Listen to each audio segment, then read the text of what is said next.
Jason was born into a life that seemed perfect to the outside world. His father, Robert, was a wealthy millionaire who owned yachts, private jets, and a mansion that stretched across acres of green land. But for Jason, money meant nothing if it couldn't fix what really mattered: his body. From the moment he was born, Jason's legs refused to work. Doctors had tried everything: surgeries, therapy, exercises. Nothing helped. He grew up in a wheelchair, watching the world move around him while he stayed still. Every morning, Jason sat by the big glass windows of the mansion, looking out at the neighborhood park. He could see children running, jumping, and laughing in the sun. Their feet kicked up dust and their hands swung in the air, free and alive. Jason longed to feel the grass beneath his feet, to feel the wind on his face while moving, to just be like them. But all he could do was watch. His tiny hands gripped the wheels of his chair, wishing he could roll into their world. But no matter how hard he tried, he could not. At school, it was even harder. The other children didn't know how to act around him. Some ignored him, some stared, some whispered behind his back. Jason's wealth gave him a few privileges: a personal tutor, private lessons, and a beautiful room full of toys and gadgets. But it couldn't give him friends. His classmates didn't know how to play with someone who could not walk. And slowly, Jason learned not to expect friendship. He learned to smile and nod while hiding the loneliness that burned inside. At home, it was worse. Robert, his father, loved him, but he was a man of business. He spent long hours in meetings, flying across countries, signing deals, making millions. He bought Jason the best doctors, the best equipment, and anything a boy could want. But he could not be there to hold his hand when the nights were lonely. Jason's mother had passed away when he was very young, leaving him with memories he could barely recall in a mansion full of silence. Jason often felt like a bird trapped in a golden cage. The walls were beautiful, the furniture luxurious, the toys shiny, but he could not fly. He wanted more than wealth. He wanted movement. He wanted joy. Most nights he would lie in his bed, staring at the ceiling, and imagine what it would be like to dance, to feel music in his body, to run without falling. He imagined spinning in the rain, jumping in puddles, laughing without fear. But when he woke, his wheelchair was still there, a constant reminder of his limits. Even the servants treated him differently. They were polite, respectful, but distant. Jason could feel it. No one dared to touch his life in a way that mattered. No one dared to bring him into their world of simple happiness. Everyone assumed he needed protection, not play. Everyone assumed he needed care, not friendship. And Jason, tired of polite smiles and soft words, began to withdraw into himself. Yet despite the loneliness and pain, Jason had a spark inside him, a quiet hope that refused to die. Every time he saw the kids outside, every time he watched the birds fly freely, a small voice inside whispered, "One day I will move. One day I will feel the world under my feet." It was this hope, fragile and stubborn, that kept him looking out the window every morning, dreaming of a life that seemed impossible. And that morning, as the sun shone golden over the park, Jason did not know that his life was about to change forever. A new presence had entered the neighborhood, someone different from the wealthy chauffeurs, the suited neighbors, or the polite staff. Someone ordinary, unnoticed yet extraordinary in the way he saw the world. That person was about to teach Jason something that no money, no therapy, no equipment could ever teach: a lesson in joy, courage, and dancing with life itself. The next morning, Jason noticed a new face in the neighborhood. It was early, and the sun was just rising, painting the streets gold. A tall man in a plain uniform was pushing a garbage cart along the quiet lanes. His name was Marcus. Unlike the polished chauffeurs or the suited neighbors, Marcus moved with a natural rhythm, humming a soft tune as he worked. He didn't notice the wealth around him, or the fancy houses, or the high fences. But when he passed Jason's driveway, his eyes met the boys, and for the first time in a long while, Jason felt seen. Marcus waved, a simple, warm gesture that made Jason's chest ache with surprise. "Morning, kid, what's your name?" he asked, leaning casually against the cart. Jason, the boy replied softly. He wasn't used to strangers talking to him like that. Most adults either ignored him or spoke in tones that sounded like pity. Well, Jason, Marcus said, smiling. That's a strong name. I like strong names. What are you doing sitting there all alone? Jason hesitated. He had never shared his feelings with anyone, especially not someone he didn't know. I can't walk, he said quietly, his voice barely audible. Marcus nodded, but not with judgment. Not with pity. He just listened, and then he said something Jason would never forget. I can't give you legs, kid. But maybe, just maybe, I can show you something better. Jason frowned, confused. Better? How can it be better if I can't? Walk? Marcus shrugged with a mischievous grin. You'll see. Sometimes what you think is impossible isn't. You just need someone to dance with you. At first, Jason didn't understand. Dance? He had never danced in his life. He had never even imagined himself moving freely without the wheelchair. But Marcus's smile carried a promise, a quiet magic that made Jason curious. He wanted to believe him, even if just a little. Over the next few days, Marcus made it a habit to stop by Jason's driveway. Each morning he brought a small boombox, old but full of energy. He played music that made the street feel alive, swinging rhythms, soft beats, songs that made hearts feel lighter. Marcus would crouch beside Jason, tapping his hands, clapping, and moving to the rhythm, all while keeping his eyes on the boy.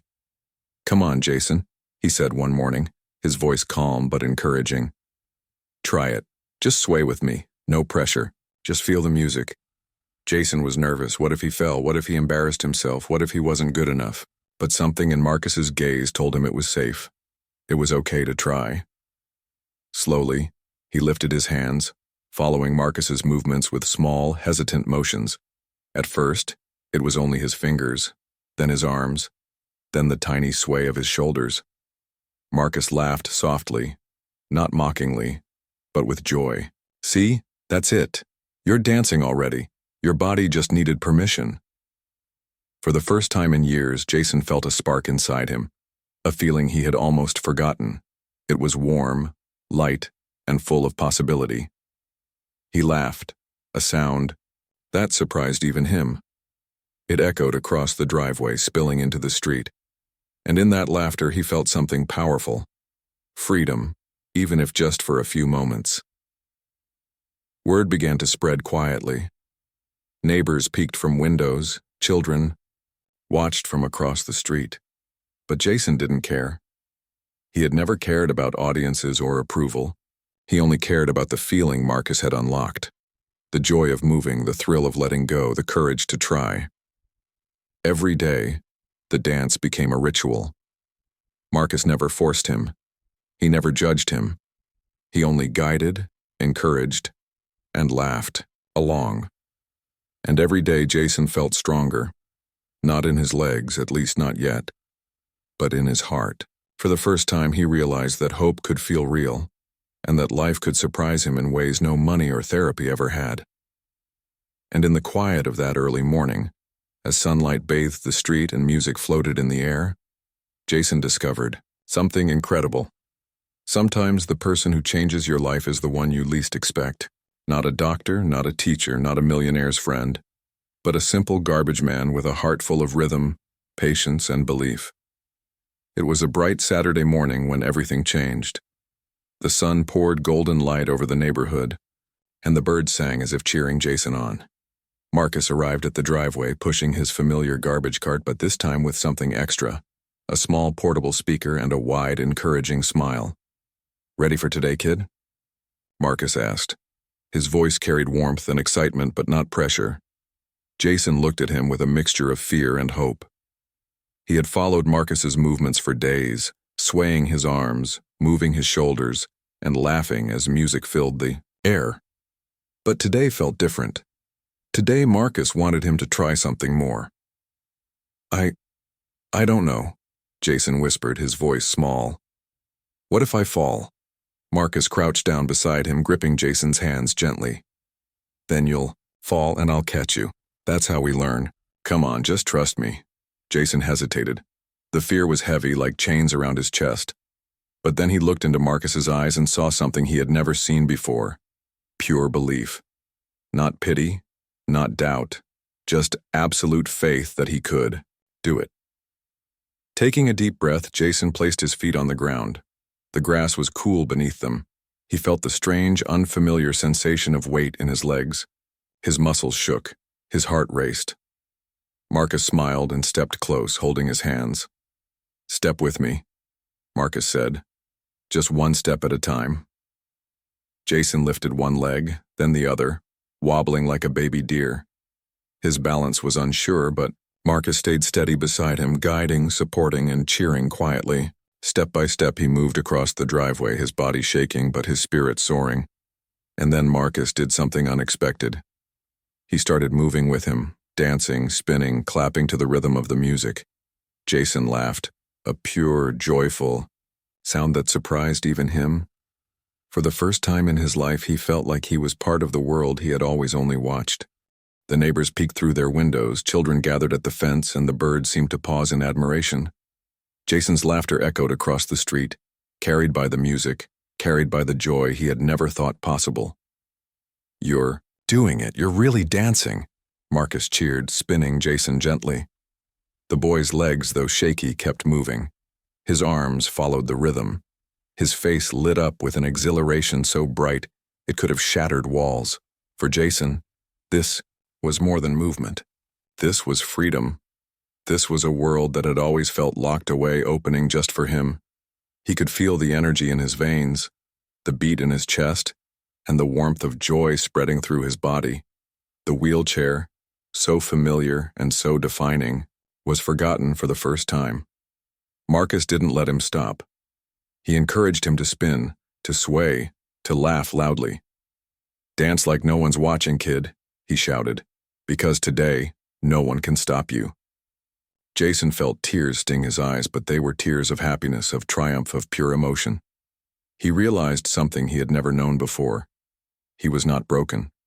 His body had limits, yes, but his spirit was limitless.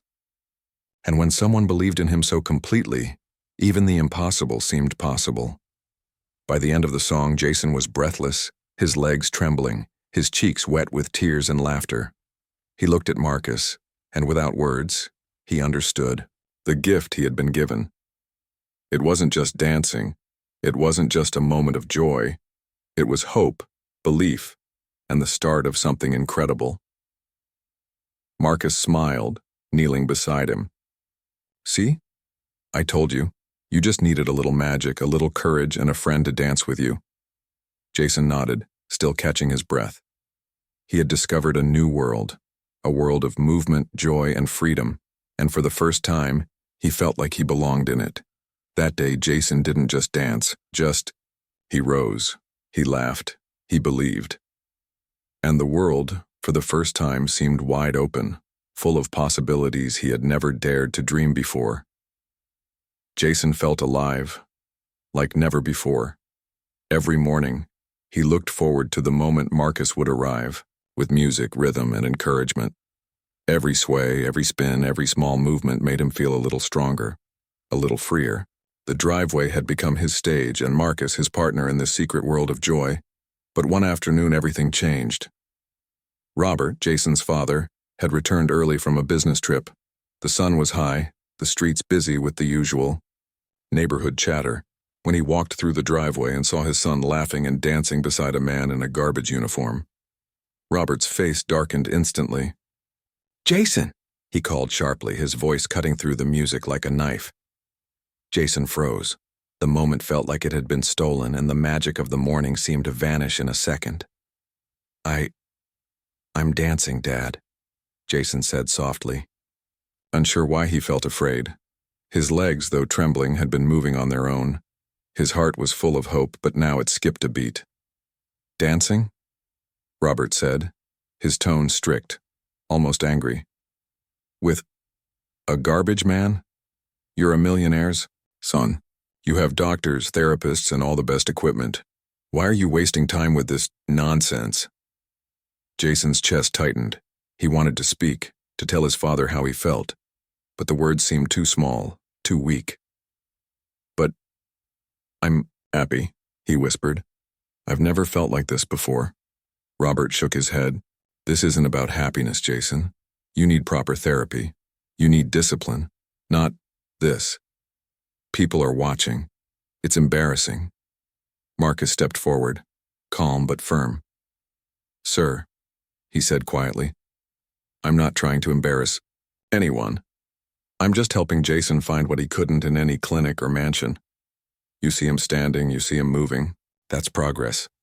That's real." Robert's eyes narrowed. "Progress? You think spinning in the driveway counts as progress? This is not a playground. It's a life of preparation, structure, and opportunity. Dancing, it won't fix him." Jason felt tears sting his eyes. He had worked so hard, pushed himself so far, and now it seemed that his own father didn't see it. He had wanted to share his joy, his triumph, but all he felt was disappointment. Marcus knelt beside him, placing a hand on Jason's shoulder. "Don't let this stop you, kid. Your strength doesn't come from money or approval. It comes from inside you. Right now, you're doing something amazing. Don't let anyone make you doubt it." Jason nodded, clinging to Marcus's words like a lifeline. His legs were shaking, his heart was pounding, but for the first time, he realized that happiness wasn't about permission. It wasn't about approval. It was about courage. The courage to try, the courage to believe, the courage to stand even when the world doubted him. Robert, still standing, looked at the two of them and sighed, frustrated but also a little shaken. He saw Jason's determination, his small trembling steps, and something inside him softened, though he would never admit it. He wanted to be proud, but his pride was tangled with fear. Fear that Jason might fall, fear that the world might judge, fear that love alone was not enough. That night, Jason sat in his room staring out at the dark garden. The memory of the morning's dance stayed with him. The music, the laughter, the sensation of freedom. He felt a mix of sorrow and hope. He was small in the eyes of his father, but in his heart, he felt large. And Marcus? He didn't leave. Even later, after Robert had stormed off to his office, Marcus returned, placing the boombox on the floor and saying softly, "Tomorrow we try again, because joy is stronger than fear.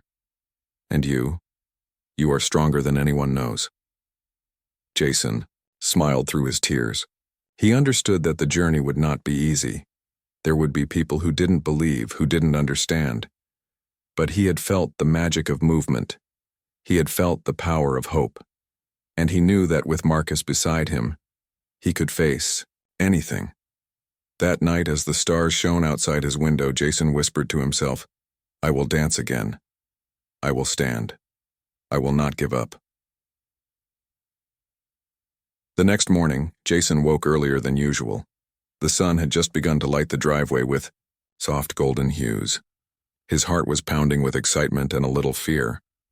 Today felt different. Today, something inside him whispered that he could do more than just sway or spin in place. Today, he might actually take a step.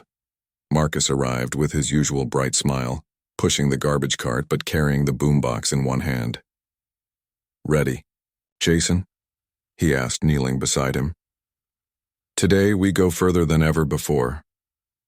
Jason nodded, swallowing his nervousness. He placed his legs on the soft grass. The morning dew tickled his bare feet. Marcus held his hands firmly, not too tight, just enough to guide him. "Step with me," he said. "One step, then another. I've got you." Jason lifted his right leg. It trembled violently, his muscles weak and uncertain. Marcus's steady hands supported him, giving him courage. He placed his left foot down, wobbling, almost collapsing, but Marcus's grip never faltered. "That's it," Marcus said, voice full of encouragement. "You're doing it. Keep going." Step by step, Jason moved across the driveway. His legs shook, sweat forming on his forehead, his chest rising and falling with the effort. But every small movement filled him with a rush of exhilaration. The world seemed to hold its breath, watching this quiet miracle unfold. For the first time, Jason felt what it meant to truly stand on his own 2 feet. It was terrifying and thrilling at the same time. He felt the strength of his body, the fire of determination, and the joy of finally breaking free from years of stillness. He stumbled, almost falling, but Marcus caught him gently. "See? You can do it. You're unstoppable, Jason." Jason laughed through the trembling and tears. The laughter was raw, pure, and full of life. It was the sound of a boy who had fought so long for something as simple as movement, and now it was finally his. Music flowed around them, Marcus clapping and spinning beside him, urging him forward, celebrating every step. Neighbors had begun to notice. Children peeked from behind fences, their eyes wide with awe. Some whispered, some clapped. Even the birds seemed to pause mid-flight, as if watching a miracle in motion. But Jason didn't see them. He only felt the wind on his face, the warmth of the sun, and the magic of his own legs supporting him. When he finally reached the other end of the driveway, he spun around, laughter spilling from him like a river. I did it," he shouted, voice trembling. "I really did it." Marcus knelt beside him, smiling softly, almost in awe. "You did it, kid. You've done what no one believed you could. You stood, you moved, you danced, and the best part? You believed in yourself the whole time." Jason's eyes filled with tears, not of sadness, but of triumph. He had discovered something no wealth or therapy could give him: belief in himself. He had learned that courage, persistence, and the right kind of friendship could overcome even the hardest obstacles. Later that evening, Jason's father, Robert, finally arrived to check on him. He saw Jason standing and moving across the driveway, spinning, laughing, and alive in a way Robert had never seen before. Something inside Robert shifted. He realized that no amount of money, no amount of control, could replace this raw human moment of victory. Jason ran toward him, unsteady but determined. He stumbled, Marcus catching him with a proud smile. Robert knelt and held him tight, feeling the weight of all the lost years, the fear, the disappointment, and now the overwhelming joy of seeing his son rise. That's incredible," Robert whispered, voice breaking. "You did this. You actually did this." Jason smiled, tears streaming down his face. "I didn't do it alone, Dad. Marcus. He taught me. He believed in me when no one else did." Marcus stepped back, watching quietly, letting the moment belong to the father and son. He knew his job was done, but the memory of today, the first steps, the first dance, would live forever in Jason's heart. For Jason, nothing would ever be the same. He had taken his first steps, danced his first dance, and discovered the incredible power of belief, courage, and friendship. And he knew, deep in his soul, that this was only the beginning. The morning sun spilled over the driveway again, but this time it felt different. Brighter, warmer, almost magical. Jason was already outside, standing tall with his legs supporting him for longer than ever before. His face glowed with determination and joy. Today wasn't just another day of practice. It was the day he would show his father the boy he had become, the boy he had fought so hard to be. Robert, his father, had finally agreed to come and watch, not out of curiosity, but because something inside him had shifted. He had seen the progress, the spark in his son's eyes, and he could no longer ignore it. Yet there was still a hint of doubt in his heart. Could Jason really move on his own? Could he really dance without falling? Marcus arrived first, as always, carrying the familiar boombox. He set it down gently and smiled at Jason. "Ready, kid? Today we show the world what you can do." Jason nodded, his hands trembling slightly as he gripped Marcus's. The music started soft and inviting at first, then building into a rhythm that made the air feel alive. Step by step, sway by sway, Jason began to move. His legs were steady, his balance stronger, his confidence shining brighter than ever before. And then Robert appeared at the top of the driveway. He froze, watching in disbelief as his son danced, spun, and laughed. He had never seen Jason like this. Not happy, not alive, not free. For years, Robert had thought he was protecting his son with wealth, control, and structure. But now he saw something far more important: joy, courage, and a spirit that refused to be broken. Jason noticed his father standing there. His heart skipped a beat, but he didn't stop. He kept moving, letting the music guide him, letting Marcus support him just enough to be free. With every step he felt stronger, and with every spin he felt lighter. He laughed, and the sound carried across the street, reaching his father's ears in a way that pierced through years of distance. Robert's eyes filled with tears. He had always wanted Jason to succeed, to be perfect, to fit into the world he had built. But now he realized something he had never understood. Success wasn't in the money, the therapy, or the perfect routines. Success was in moments like this, in watching his son rise, literally and emotionally, above the doubts and fears that had held him back. Marcus stepped back, giving Jason the space to move freely. He had done his part, guiding, encouraging, believing. Now it was time for Jason and his father to reconnect in a way that money had never allowed. Jason ran toward his father, each step unsteady but determined. He stumbled once, and Robert caught him instinctively, holding him close. The warmth of the hug, the tears on their cheeks, and the shared laughter created a moment neither of them would ever forget. I didn't believe it was possible," Robert whispered, voice thick with emotion. "I thought I was doing everything right, but I was wrong. You're stronger than I ever imagined." Jason looked up at his father, his eyes bright with tears and triumph. "I didn't do it alone, Dad.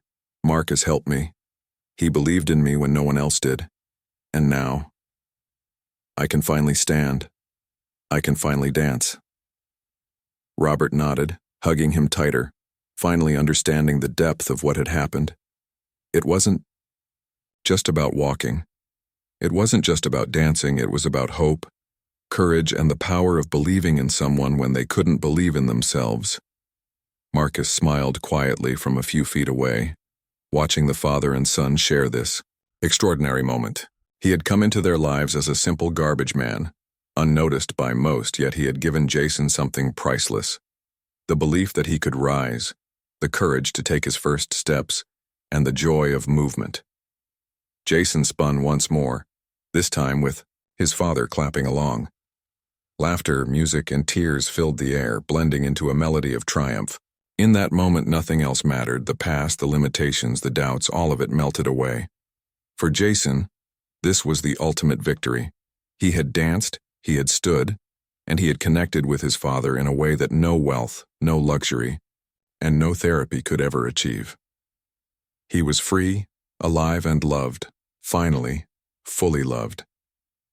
Days passed since that magical morning when Jason first stood and danced in front of his father. But for Jason, each day felt like a new beginning. He moved more confidently now, not just in the driveway, but throughout the mansion. He ran lightly across the halls, spun around the garden, and laughed freely, his joy echoing through rooms that had once felt empty and cold. The world seemed larger, brighter, and full of possibilities he had only dreamed of before. Marcus became a constant presence, not just a guide for movement, but a friend, a mentor, and a source of inspiration. He never demanded anything from Jason, except trust. He never judged the boy's limits. He simply helped him explore them. Every morning the music began, and the driveway became a stage of freedom and courage. Children from the neighborhood began to gather, laughing, clapping, and even dancing alongside Jason. The mansion walls, once silent and stiff, were now alive with joy. Robert watched quietly at first, sitting on the porch, learning to be a father again. He had spent years focusing on money, success, and control, thinking that was the path to giving his son the best life. But now he understood. True wealth was not in the yachts, cars, or luxury, but in moments like these, moments where love, courage, and trust could change a life forever. He approached Jason one afternoon, tears in his eyes, and joined him in the dance. Jason's laughter exploded at the sight, and for the first time, the father and son moved together. not out of obligation but out of pure shared joy. "Dad, you're dancing," Jason exclaimed, spinning around with Marcus clapping nearby. Robert laughed, a deep, heartfelt sound. "Yes, Jason, and I'm learning something I should have known all along. Happiness isn't about what you have, it's about what you feel. And seeing you move, seeing you live, it's priceless." Even the staff in the mansion, who had always maintained polite distance, began to smile more, to notice the laughter, and to share in the warmth. The house, once filled with rules and silence, had transformed into a home full of life. One evening, as the sun dipped behind the hills, Jason and Marcus sat quietly in the garden. The music had faded, but the memory of every step, every spin, every leap of courage lingered. Jason looked at Marcus, his eyes shining. "Marcus, you changed my life," he said softly. "I can walk, I can dance, and I feel free." "I don't know how to thank you," Marcus smiled, shaking his head. "You don't need to thank me, kid. You did this. I just helped you see it. The magic was always inside you. I only showed you the way." Jason nodded, understanding. It wasn't about the man who had danced with him, the music, or even the guidance. It was about believing in himself, trusting that he could rise, and daring to step into the impossible. From that day on, Jason danced everywhere, through the mansion halls, in the garden, even at the park where he had once only watched other children play. He inspired others without even trying. Children who had felt weak or afraid began to move. Parents who had doubted their kids found hope, and neighbors who had never seen such determination were reminded that courage could overcome any obstacle. Robert often watched from the porch, sometimes joining, sometimes clapping, sometimes wiping tears from his eyes. He knew now that his son's true wealth was not in the fortune he had inherited, but in the strength, hope, and joy that Jason carried in his heart. And Marcus? He remained the quiet hero, a man unnoticed by most, yet unforgettable to Jason. He had taught a boy to dance, to stand, and to believe. But more than that, he had reminded the world, if only a boy in a wheelchair could learn, that love, encouragement, and trust could turn impossibilities into miracles. Jason would never forget that first dance, the first step, the first time his laughter filled the air. And every time he moved, spun, or leapt, he whispered silently to Marcus, "Thank you for showing me I could rise. Thank you for letting me fly." In the end, the disabled son of a millionaire could not only walk, he could soar, laugh, and live. And all it took was the heart of a man who danced with him when no one else would, proving that courage, friendship, and belief are the greatest treasures of all.